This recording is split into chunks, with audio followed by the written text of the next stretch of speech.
Climate Wisdom from COP30 Belém. Welcome to tonight's Climate Wisdom live stream directly from Belém in Brazil. Here in our studio, we bring together policymakers, civil society leaders, we bring together delegates from faith and from science. And the aim is to care, to share, and to inspire.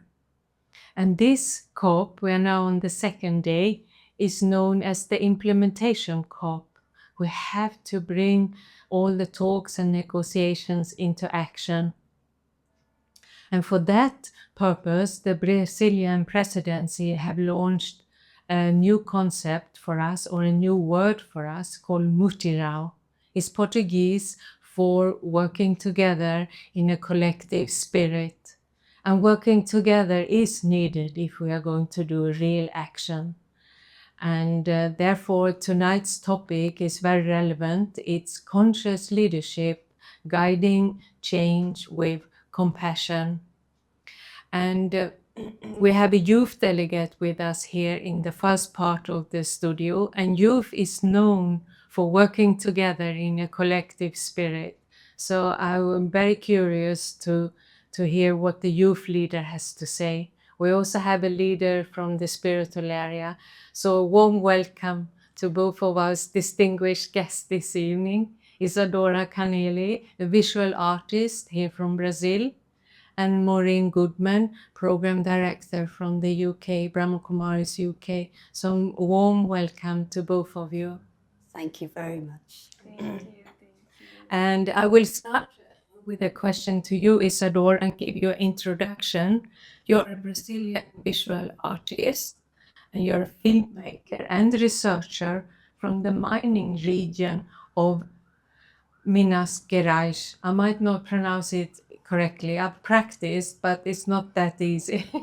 And in 2023, you co-founded Collective Webs, and you're working to connect art and education for socio-environmental impact. And I read about you, and it's a long description here. I'd like you to share with our audience what it is actually is. It says it's grounded in the co-creation of laboratories for storytelling as a radical imagination. What is that actually? Well, first of all, thank you very much for being here. It's an honor to be with both of you, especially in Belém. Being a Brazilian person, I hope you feel very welcomed in this land, in this territory. It is really vivid, really special, and hosts the spiritual power of a forest to guide us towards a living future. So I'm really glad. And yeah, I mean, it's a long and beautiful word in the description. But for me, when I think about stories, it goes back to the first human technology. It's how we make sense of the world. It's how we connect the mind, the hearts, and the hands to make sure that we live in society, that we organize and relate to the environment and to one another.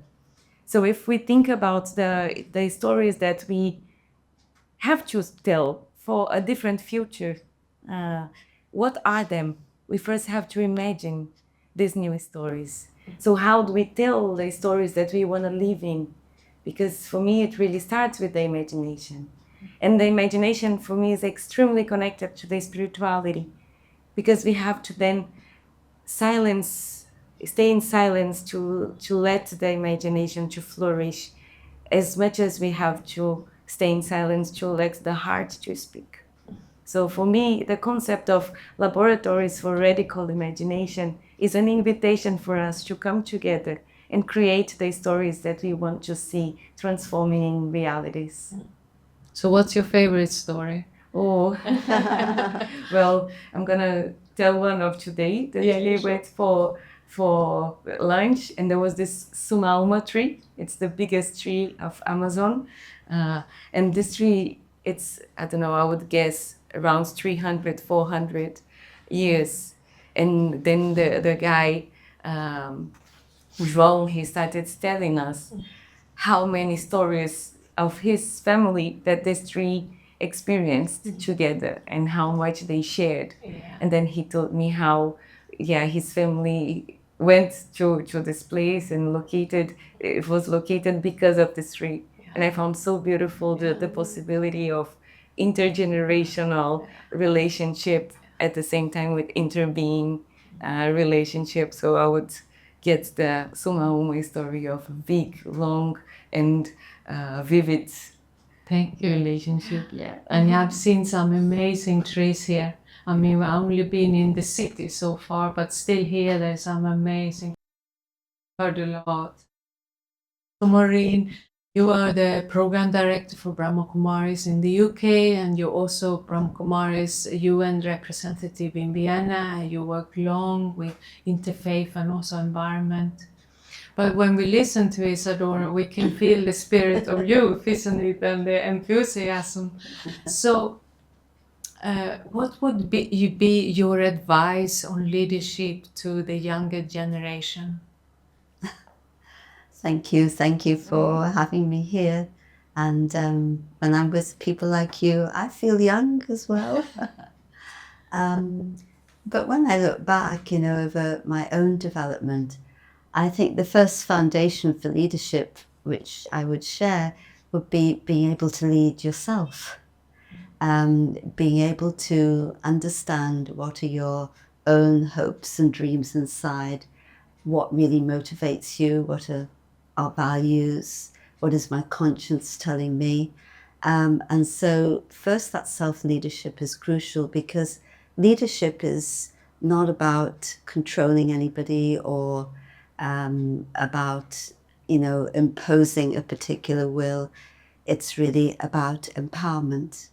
And I know for myself, whenever I'd been asked to do something or offered an opportunity, even though I felt, this is outside of my experience, I'm not sure what to do, but I've always said yes, because I've said to myself that if I don't say yes, I miss a huge opportunity for learning. And sometimes you get it all wrong, but it's okay. Actually, there's no right and wrong. It's about learning. And so I think that's most important advice, that, if I can give advice, but just experience, that we are here to learn, and it's a life of learning. And the more we learn and the more we grow, I find that the more we're able, I found for myself, I'm able to be more comfortable with myself. And then that allows the natural love and good feelings to flow. So, leadership is about knowing yourself, leading yourself, and it's about relationship. Yeah. And about saying yes. And about saying yes, and about pushing out your boundaries. It's scary at times, but you got to do it. You've got to do it. Yeah. Thank you. Thank you very much.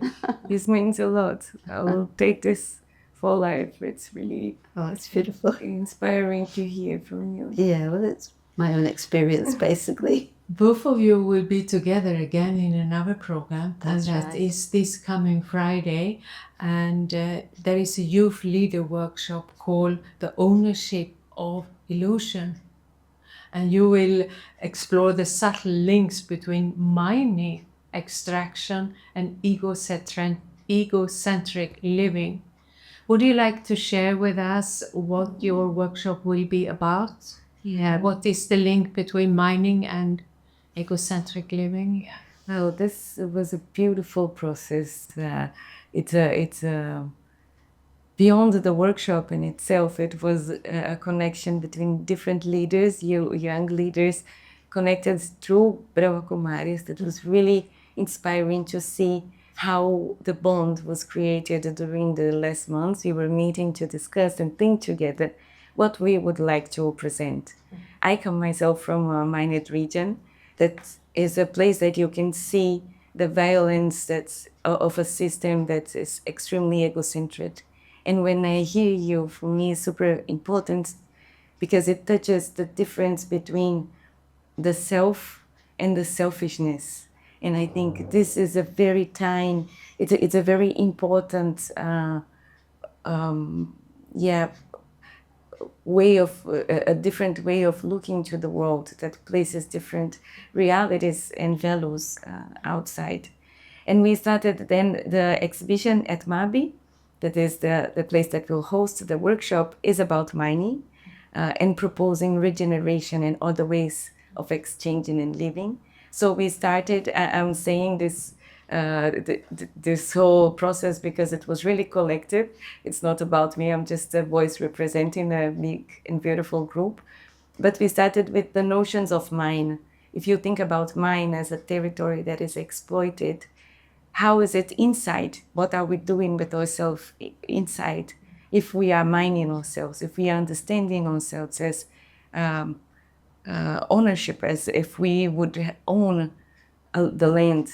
Yeah. For me, it's the opposite. The land owns us. It's a mutual relationship. So this whole workshop is an invitation for youth to come together and think of how can we honor the self and who we are and be true to our values or dreams, at the same time collaborate and establish a collectiveness. I honestly believe that when we are, as you say, when you go for leading yourself, it's way more likely that you won't be competitive with others. Absolutely, yeah. So this is the idea of linking the mining both as a physical issue that we are experiencing with climate change and so much issues with communities and people, but also metaphorically on how can we change this illusion that we own something to move towards something that we share. Interesting. I hope I can come and be part of it, even though I'm not a young leader and we're going up. This is an illusion, no? Age is a story that they tell us. That's true. That's true. So Maureen, you will be the spiritual resource person in Yes. this workshop. Anything you like to add on the concept of mining and ownership and illusion? But also on top of that, what is your hopes and expectations for this coming COP? Yeah, shortly. Yeah. What's your story? Well, I was just thinking, that mining is so much about greed and about wealth.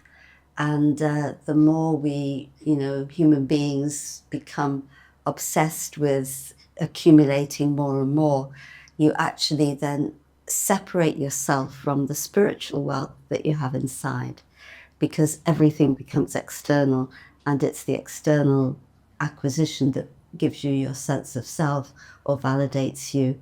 And so we become very dependent on praise, dependent on looking good, whatever it is.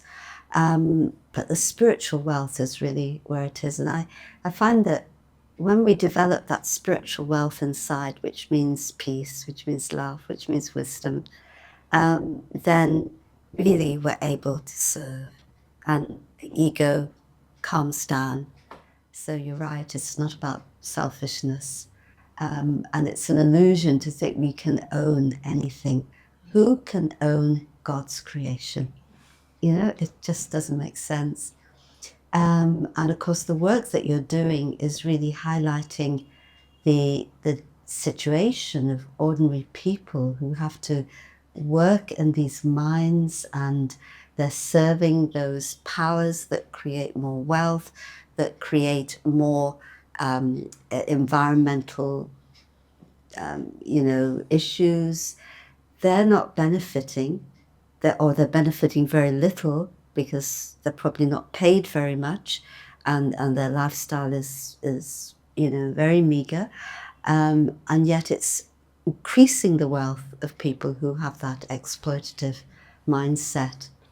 And I think one of the hopes I have for this COP is that the politicians and the negotiators can make the connection between the policies that they're talking about or they're negotiating about, and of course still nobody is having the courage to say we phase out fossil fuels, for example, and many other examples, to make the connection between those policies and the people on the ground, because at the moment there's a big gap.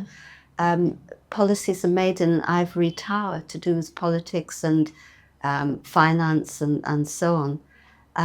And yet real people are not being taken into consideration. And so that's really my hope, that bridge, that gap can be bridged in some way. And it's not about people just protesting and screaming to get a voice, but being heard with respect.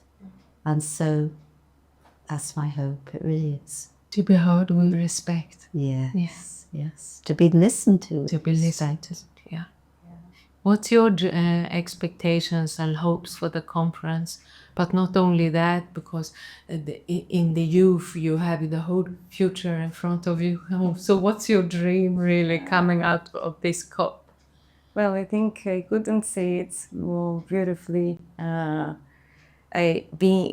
from a mined region, a very tiny community that is really under threatened climate change and environmental collapse threatened. This is my daily life. And of course, I'm in a very privileged position comparing to other people when we see these power dynamics everywhere. Or in relation to mining, I feel that this COP is really focusing, which is very much needed, on the transition towards leaving the fossil fuels, at the same time keeping the same mindset. And for me, this is something that we really have to shift, even for bridging the gaps between the people on the ground and the policies. For me, how is it possible that this gap exists? It's a mindset, it's a story that one is given more power, but these are the people that hold the solution. These are the people that knows where the source of water comes from, what is this plant is good for in the medicine, in the indigenous medicine. So these are also the people, we are people that should be part of the policies, because the policies are about us and from us. So yeah, this definitely I share this hope. At the same time, I hope this is a moment that we can connect to different people. I think this COP in Belém, it's a forest. We are in Amazon forest that is 10 million species interconnected, co-creating every day the future that we are talking about. And for me, if the agreements fail and keep failing, my hope lies here in the connections and in the moments that the heart breathes, that we feel that we are not alone. Because sometimes it feels very isolated. We are in our own communities, struggling to get solutions, but then we see people coming together and organizing to face both mitigation and adaptation, to face these future challenges that are here. I think this is my hope and my wish for now and for the future, that we hold hands and hearts and do it together. Oh, how beautiful. It's beautiful. You know, I was going to say there was, I was at the Biodiversity COP last year in Colombia, and there was a breakthrough in that Indigenous people and local communities became an official subsidiary body, which of course meant that the governments have to listen and consult, and you know, it was a South American country, and I remember and of course there's huge biodiversity in Colombia too, and I always remember the president speaking and saying, Colombia's the heart of the world. I'm the president of the heart of the world. And he said it with so much feeling. And I was thinking here, who's the president of the lungs of the planet? You know? and it's sort of those sorts of, the way you express those things connects you really with where we are. And so I think there's a huge significance of being here in this country. And nature is calling us and speaking to us. Yes. Yes.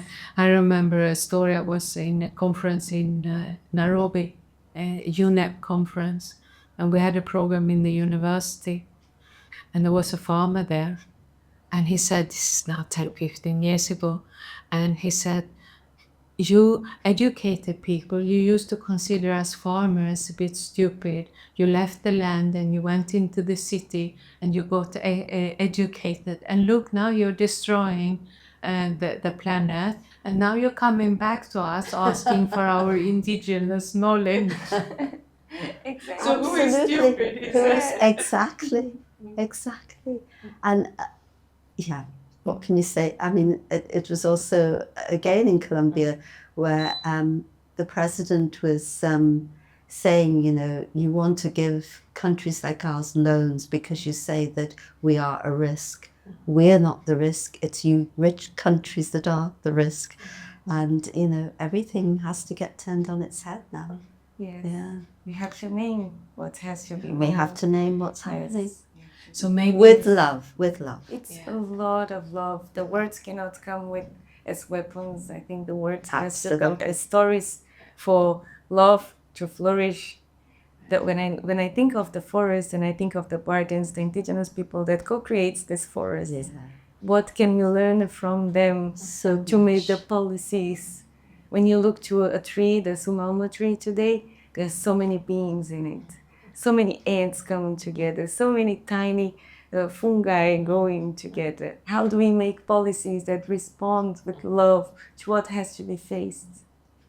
So what we can do is that we can together with our, us in here and with our listeners, we can send good wishes and do a meditation for the earth and for all living species. And we can ask Maureen to guide the meditation for us. Shall we do? And generate the best good wishes we can. Yes.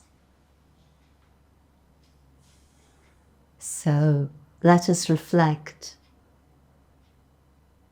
on the connectivity of all living beings.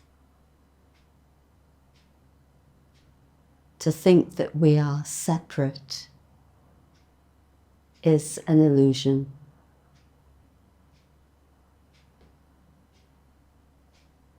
Whatever thought I have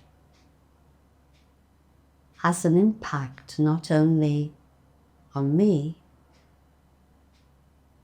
but on the atmosphere around me and on the world as a whole. Do I recognize how precious, how important are my own thoughts and words and actions? Can I become a leader of myself so those thoughts and words and actions are filled with wisdom, compassion, and love?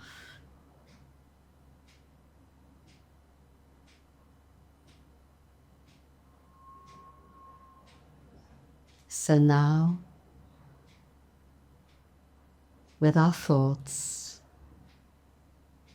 let us emerge the transformative power of love and allow those vibrations of love to reach out into the atmosphere, to transform, to replenish, to regenerate. Let us together return to a flourishing world.